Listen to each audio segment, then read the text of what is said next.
اللہ تعالیٰ قرآن مجید میں ارشاد فرماتا ہے لَن يَنَالَ اللَّهُ لُحُومُهَا دِمَاؤُهَا وَلَٰكِن يَنَالُهُ التَّقْوَىٰ مِنكُمْ۔ اس کا ترجمہ یہ ہے، اس کے معنی مفہوم یہ ہیں کہ نہ اللہ کے پاس تمہارے جانوروں کی جو قربانی تم کرتے ہو اس کا خون پہنچتا ہے، نہ ہی گوشت پہنچتا ہے۔ اللہ کے پاس اگر کوئی چیز پہنچتی ہے تو صرف تمہارا تقویٰ پہنچتا ہے۔ یعنی جو ہم قربانی کر رہے ہیں اس میں اللہ تعالیٰ کو جو ہم جانور قربان کرتے ہیں اس کا گوشت نہیں چاہیے اللہ کو۔ اللہ نے گوشت بھی تمہارے لیے حلال کر دیا کہ تمہیں ہی کھاؤ، تمہیں استعمال میں لاؤ، نہ ہی اللہ تعالیٰ کے پاس اس کا خون پہنچتا ہے۔ اللہ تعالیٰ اگر کوئی چیز دیکھتا ہے تو صرف بندوں کا تقویٰ دیکھتا ہے۔ اب اگر اس میں ہمارا تقویٰ، ہماری نیت صحیح نہیں ہوگی تو ہماری قربانی قابل قبول نہیں ہوگی۔ مثال کے طور پہ اگر کوئی انسان، بہت اکثر آج کل عام طور پر یہ دیکھنے کو ملتا ہے، اکثر لوگ بکرے لا کر چوراہوں پر، چوک چوراہوں پر دکھانے جاتے ہیں لوگوں کو۔ تو میرے بھائی یاد رکھیں کہ آپ نے خریدا بہت اچھی بات ہے، اس کے بعد میں آپ اس کی نمائش کرتے گھومیں کہ ہم نے 50,000 کا خریدا، 80,000 کا خریدا ہے، تو پھر یہ ریاکاری ہو جاتی ہے۔ یہ چیز ریاکاری ہو جاتی ہے کہ آپ اگر یہ سوچ کر خرید رہے ہیں کہ آپ مہنگا بکرا خریدا آپ نے، تو اللہ تعالیٰ کو اس کی کوئی ضرورت نہیں کہ آپ نے 1 لاکھ کا خریدا ہے یا 10 لاکھ کا خریدا آپ نے بکرا۔ اللہ تعالیٰ کے یہاں قیمت نہیں دیکھی جاتی ہے، نیت دیکھی جاتی ہے، آپ کی نیت کیا ہے۔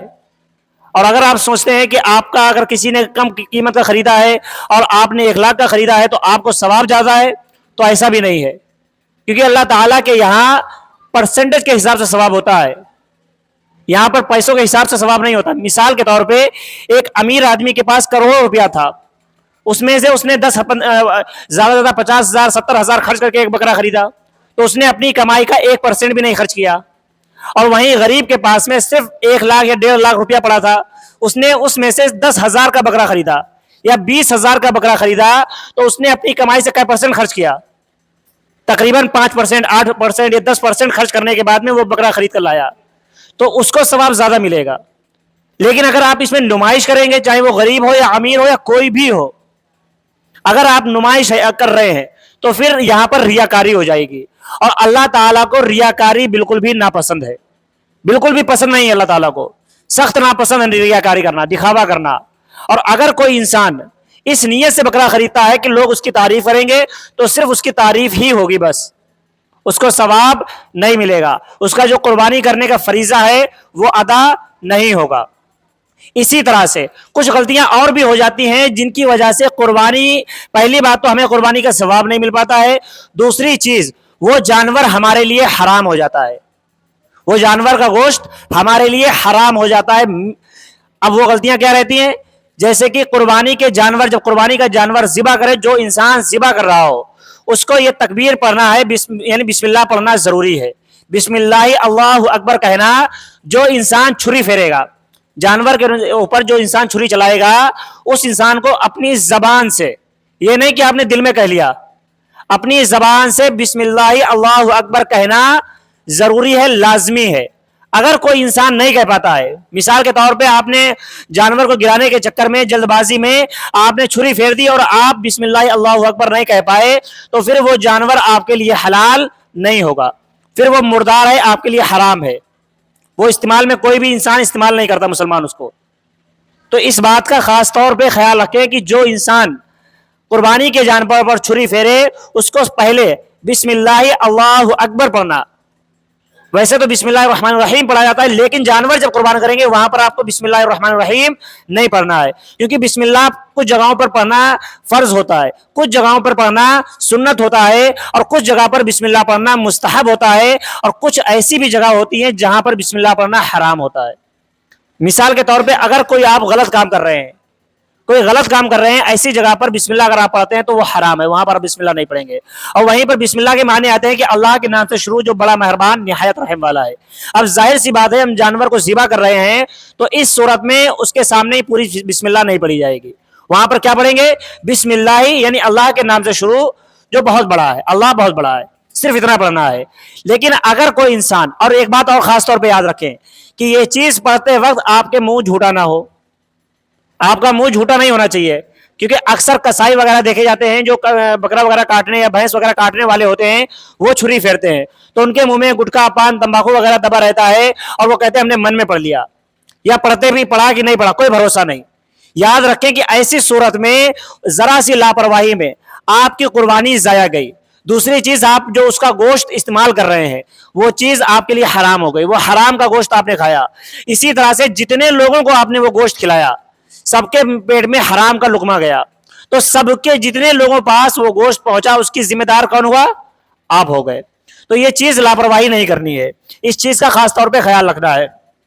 اور دوسری چیز ہمیں یہ بھی یاد رہنی چاہیے کہ قربانی جب ہم کریں تو ہماری نیت واضح طور پہ یہ رہنی چاہیے کہ یہ اللہ کا حکم ہے، حضرت ابراہیم علیہ السلام کی سنت ہے، اللہ کا حکم ہے. اللہ کا حکم ہے اس لیے ہم اس کو ادا کر رہے ہیں. اس میں یہ نیت نہ ہو کہ لوگ ہماری قربانی کو دیکھیں، ہمارا بکرا بڑا ہے اس کو دیکھیں، یا ہم بڑا پڈا لے کر آئے، بڑا جانور لے کر آئے، ہماری تعریف ہو. اگر آپ کے دل میں 1% بھی، 1% کی تو بات چھوڑ دیجئے، ذرہ برابر بھی اگر آپ کے دل میں یہ بات آتی ہے کہ لوگ آپ کے بکرے کو دیکھ کر آپ کی تعریف کریں گے کہ آپ کا بکرا بہت بڑا تھا، آپ کا جانور بہت اچھا لے کر آئے تھے، تو پھر یہاں پر آپ کی ریاکاری کا وہ ہے، یہ چیز ریاکاری میں آ جاتی ہے اور اللہ تعالیٰ کو یہ چیز پسند نہیں ہے. اب آتے ہیں قربانی کا اصل مسئلہ. قربانی صرف یہ نہیں کہ آپ جانور ذبح کر دیں، قربانی یہی نہیں ہے، بلکہ قربانی کے ساتھ میں ہمیں اپنی حسد، اپنے اندر قربانی جب جانور ذبح کریں صرف جانور نہیں ذبح کرنا ہے بلکہ اپنے اندر کی تمام برائیوں کو بھی ذبح کرنا ہے، ختم کرنا ہے. اپنے اندر ایک دوسرے کے لیے جو ہم نے حسد پال رکھی ہے، کینہ پال رکھا ہے، ایک دوسرے کے لیے بغض بنا رکھی ہے، اس کو بھی ختم کرنا ہے، اس کو بھی قربان کرنا ہے. ایک دوسرے کے لیے جو دشمنی بنا رکھی ہے اس کو بھی قربان کرنا ہے. آپ دیکھیں کہ جب قربانی حضرت ابراہیم علیہ السلام کی سنت ہے، جب آپ حضرت ابراہیم علیہ السلام کی تاریخ اٹھا کر دیکھیں گے، آج ان کو جو مقام اللہ تعالیٰ نے عطا کیا ہے، نبی بہت سے آئے تھے، کم و بیش 1,24,000 انبیاء کرام اس دنیا میں تشریف لائے تھے، لیکن حضرت ابراہیم علیہ السلام کا مرتبہ ہی اللہ تعالیٰ نے ان کو کچھ الگ دیا. حضرت ابراہیم علیہ السلام کی سنت آج ہزاروں سال گزر گئے، اللہ تعالیٰ نے ان کی سنت کو آج بھی لوگوں کے لیے زندہ رکھا ہے کہ ہر انسان کو کرنا ضروری ہے. آخر ایسا کیوں ہوا؟ یہ اس لیے ہوا کہ حضرت ابراہیم علیہ السلام، آپ نے حضرت ابراہیم علیہ السلام کی صرف یہ قربانی سنی کہ انہوں نے خواب دیکھا کہ اللہ کی بارگاہ میں قربانی پیش کر رہے، اپنے بیٹے کو قربان کر دیا، لیکن اس سے بھی بڑی بڑی قربانیاں انہوں نے دی.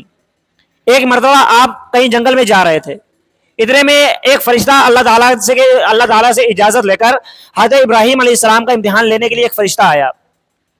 وہ ایک بکریاں چرانے والے کی شکل میں آیا فرشتہ. تو وہاں پر ایک کونے میں بیٹھ کر اس نے اللہ کا نام لیا، اللہ کی تسبیح بیان کی. تو حضرت ابراہیم علیہ السلام نے جب جیسے ہی وہ تسبیح سنی تو اس کی طرف متوجہ ہوئے. تو اس فرشتے سے کہنے، ان کو معلوم نہیں تھا کہ یہ فرشتہ ہے، وہ سمجھے کہ کوئی بکریاں چرانے والا ہے. تو اس شخص سے کہنے، حضرت ابراہیم علیہ السلام کہنے لگے کہ اے بکریاں چرانے والے، تو نے جو کلمات پڑھے ہیں ایک مرتبہ پھر وہی کلمات پڑھ کر مجھے سنا دے. تو حضرت ابراہیم علیہ السلام سے وہ فرشتہ کہنے لگا کہ اے ابراہیم، پہلے میں نے وہ کلمات جو پڑھے تھے اللہ کے لیے پڑھے تھے، اگر تم چاہتے ہو میں پڑھوں تو مجھے کیا ملے گا؟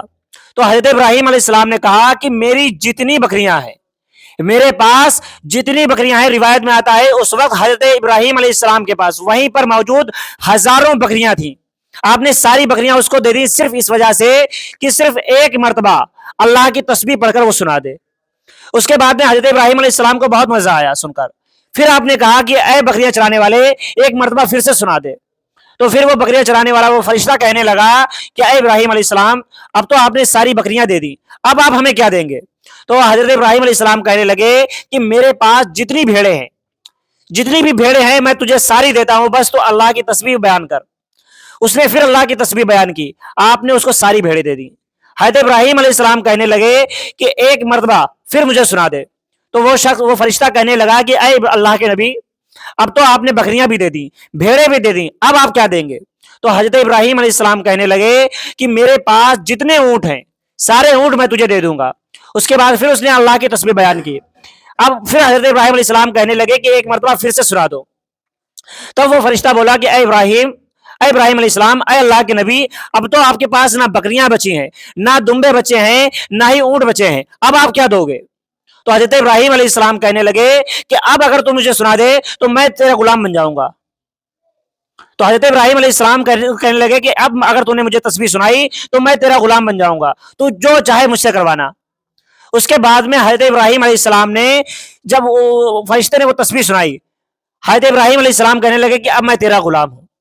وہ فرشتہ اپنی اصل صورت میں آیا اور کہنے لگا کہ اے اللہ کے نبی، میں اللہ کا بھیجا وہ فرشتہ ہوں، اللہ تعالیٰ نے مجھے آپ کا امتحان لینے کے لیے بھیجا تھا۔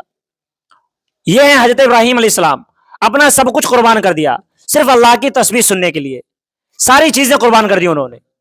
اور لیکن اس کے بعد میں صرف اتنا ہی نہیں، جب یہ چیزیں ہوئی اللہ تعالیٰ نے ان کو یہ بلند مقام عطا فرمایا کہ آپ کو بہت زیادہ عمر دراز ہو گئی، آپ بہت زیادہ ضعیف ہو چکے تھے، اس وقت آپ کو یہ خوشخبری سنائی گئی کہ آپ کو اللہ تعالیٰ بیٹا دے گا۔ اس وقت آپ نے اللہ سے دعا کی کہ اے اللہ رب العزت، مجھے ایک نیک صالح بیٹا عطا فرما دے۔ تب اللہ تعالیٰ نے آپ کو اسماعیل علیہ السلام، آپ کے گھر میں حضرت اسماعیل علیہ السلام کی ولادت ہوئی تھی۔ اس کے بعد جب آپ کا بیٹا جوان ہوا، تھوڑا بڑا ہو گیا، اس کے بعد میں اللہ تعالیٰ نے آپ کا امتحان لینا چاہا۔ اللہ تعالیٰ نے آپ کو قربانی کا معاملہ پیش آیا، آپ وہاں پر ہچکچائے نہیں، وہاں پر صرف امتحان حضرت ابراہیم علیہ السلام کا نہیں تھا، بلکہ حضرت اسماعیل علیہ السلام کا بھی امتحان تھا۔ ہم نے یہ تو سن لیا ہے کہ حضرت ابراہیم علیہ السلام کا امتحان تھا وہ، کہ حضرت ابراہیم علیہ السلام نے قربانی دی، لیکن ہم اس بات کو بھول جاتے ہیں کہ حضرت اسماعیل علیہ السلام کے لیے اللہ تعالیٰ نے، حضرت ابراہیم علیہ السلام نے جو دعا کی تھی کہ ہمیں ایک بردبار حلم والا، یعنی بہت زیادہ صابر و شاکر بیٹا عطا فرما، اس کا ان کا امتحان تھا حضرت اسماعیل علیہ السلام کا۔ حضرت اسماعیل علیہ السلام کو حضرت ابراہیم علیہ السلام لے کر گئے، کہنے لگے کہ میں تجارت کے لیے جا رہا ہوں، تم بھی میرے ساتھ چلو۔ تو حضرت اسماعیل علیہ السلام ساتھ میں لے کر گئے، وہاں پر جا کر آپ نے بتایا کہ اللہ تعالیٰ نے مجھے تمہیں قربان کرنے کا حکم دیا ہے۔ تو اسماعیل علیہ السلام ڈرے نہیں، روئے نہیں، گڑگڑائے نہیں، بلکہ کہا کہ ابا جان، اللہ تعالیٰ نے جو آپ کو حکم دیا ہے اس کی آپ تعمیل کریں، اللہ کے حکم کی آپ تعمیل کریں، انشاءاللہ آپ مجھے صابر و شاکر پائیں گے۔ یہ تھے حضرت اسماعیل علیہ السلام، خود کو قربان کرنے کو تیار ہو گئے صرف اللہ کے حکم پر۔ جب انہیں یہ بات معلوم پڑی کہ اللہ کا حکم ہے، وہ سمجھ گئے کہ اللہ کا اگر حکم ہے تو پھر میرا کچھ بھی بگڑے گا نہیں۔ اگر اللہ چاہ رہا ہے کہ مجھے موت دے تو پھر میری زندگی نہیں ہے، اور اگر اللہ مجھے زندگی دینا چاہے گا تو کوئی بھی مجھے موت دینے والا نہیں ہے۔ یہ بات حضرت اسماعیل علیہ السلام بخوبی جانتے تھے۔ تو اس طرح سے وہ قربانی کے لیے تیار ہوئے، اور اس طرح سے جب ان کی قربانیوں کو دیکھ کر اللہ تعالیٰ نے یہ ان کو صلہ عطا فرمایا کہ رہتی دنیا تک، جب تک دنیا ہے، جب تک اللہ کا نام لینے والے اس دنیا میں موجود رہیں گے، ان کی یاد میں ان کی سنت کو زندہ رکھا جائے گا، ان کے قربانی ہوتی رہیں گی۔ صرف اتنا ہی نہیں، اس دنیا میں جس نے بھی اللہ کے لیے سب کچھ قربان کیا، اللہ تعالیٰ نے اس کو رہتی دنیا تک آباد رکھا ہے۔ یہ بات تھی حضرت اسماعیل علیہ السلام کی، حضرت ابراہیم علیہ السلام کی۔ اب بات اگر کوئی انسان یہ کہے کہ وہ تو نبی تھے، اس وجہ سے اللہ تعالیٰ نے ان کو اتنا بلند مقام عطا کیا تھا، تو اب آپ بات سنیے حضرت حاجرہ علیہ السلام کی۔ حضرت حاجرہ رضی اللہ تعالیٰ عنہا حضرت ابراہیم علیہ السلام کی بیوی ہیں، حضرت اسماعیل علیہ السلام کی ماں ہے۔ جب اللہ تعالیٰ نے حضرت ابراہیم علیہ السلام کو حکم دیا کہ آپ اپنی بیوی حاجرہ کو لے کر، آپ کی دو بیویاں تھیں، ایک حضرت حاجرہ اور ایک حضرت سارہ، آپ اللہ تعالیٰ نے آپ کو حکم دیا کہ آپ حاجرہ کو لے کر، آپ ملک اس ٹائم جو فلسطین جس کو بولا جاتا ہے، فلسطین میں حضرت اسماعیل ابراہیم علیہ السلام رہا کرتے تھے، وہاں سے اللہ تعالیٰ نے ان کو حکم دیا کہ آپ ایک جگہ پر، جس جگہ پر آج کعبہ شریف ہے، ٹھیک اس جگہ پر حضرت ابراہیم علیہ السلام اپنی بیوی حاجرہ کو اور اپنے بیٹے اسماعیل کو کمسنی کی حالت میں، جس ٹائم بہت چھوٹے تھے، اس وقت وہ چھوڑ کر چلے گئے تھے۔ قربانی کا معاملہ بہت بعد میں آیا تھا، جب وہ ان کی ولادت ہو گئی تھی، ولادت ہونے کے بعد میں ہی اللہ تعالیٰ نے ان کو حکم دیا کہ آپ حضرت حاجرہ کو اور اپنے بیٹے اسماعیل کو اس جگہ پر چھوڑ کر چلے آؤ۔ اللہ تعالیٰ نے ان کو نشاندہی کر دی کہ اس جگہ پر چھوڑ کر چلے آنا ہے، نہ کچھ کہنا ہے نہ کچھ بولنا ہے۔ اب اس جگہ پر نہ ہی کوئی انسان رہتا تھا، دور دراز تک کچھ بھی نہیں تھا، نہ کوئی پیڑ پودے تھے، نہ کوئی پانی کا انتظام تھا، نہ ہی کوئی وہاں پر کھانے کا انتظام تھا، صرف دور دور تک ریگستان پتھریلا علاقہ تھا۔ وہاں پر حضرت ابراہیم علیہ السلام ان کو چھوڑ کر جانے لگے، صرف ایک چھوٹا سا بیگ تھا، چھوٹا سا تھیلا تھا جس میں کچھ کھجوریں تھیں، ان کے حوالے کر دیے اور جانے لگے۔ تو حضرت حاجرہ کہنے لگی آپ ہمیں یہاں چھوڑ کر کیوں جا رہے ہیں؟ کیا ہم سے کوئی غلطی ہو گئی؟ کیا ہم سے کوئی خطا ہو گئی جو آپ ہمیں یہاں چھوڑ کر جا رہے ہیں؟ کس کے سہارے پر چھوڑ کر جا رہے ہیں؟ حضرت ابراہیم علیہ السلام چلتے جاتے تھے، کوئی بھی جواب نہیں دیتے تھے۔ حضرت حاجرہ نے کچھ دیر خیال کیا، وہ ان کے دل میں یہ بات آئی کہ میرے شوہر اللہ کے نبی ہیں، وہ کوئی بھی کام کوئی بھی بات بغیر اللہ کی اجازت کے نہیں کرتے ہیں، تو ظاہر سی بات ہے اس میں ضرور اللہ نے حکم دیا ہوگا۔ پھر انہوں نے پوچھا کیا اس بات کا اللہ نے حکم دیا ہے کہ اللہ کا حکم ہے کہ ہمیں اور مجھے اور میرے بیٹے کو یہاں چھوڑا جائے؟ پھر حضرت ابراہیم علیہ السلام نے صرف گردن ہاں میں ہلائی تھی، صرف اشارے میں کہا کیا تھا کہ ہاں یہ اللہ کا حکم ہے. اس کے بعد آپ نے کچھ بھی نہیں کہا. حضرت ابراہیم علیہ السلام کو وہ جاتے ہوئے دیکھتی رہی. حضرت ابراہیم علیہ السلام چلے گئے.